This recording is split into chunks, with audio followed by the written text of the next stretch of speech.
ng NCAA. Itong Sabado, naago nila ang titulo mula sa San Beda Red Lions na 3 taon nang nagkampiyon. Nagpapatrol, TJ Manoto. 2, 1, that is it! Congratulations! Tinapos na ng San Sebastian Recoleto Stags ang 7 taong paghihintay para maging kampiyon muli sa NCAA Men's Basketball. Binigo ng Stags ang San Beda Red Lions na masungkit ang pang-4 na diretsong titulo nung Sabado. Sa simula pa lang, tiniyak ng San Beda na bibigyan nila ang lahat para taklahin ang best of 3 series ng finals.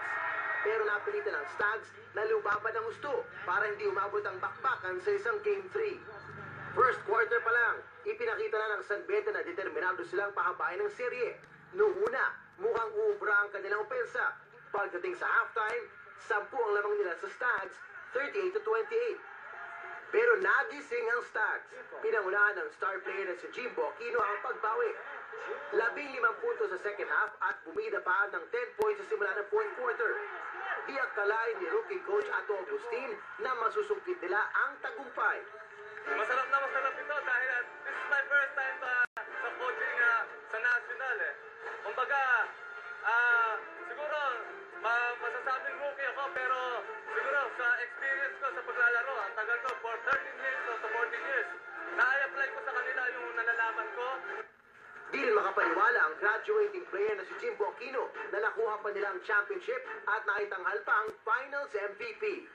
Sobrang sarap, sobrang grabe. Tapos, iwan ko pa ang team ko na kagraduate ako. Napasarap, sobrang.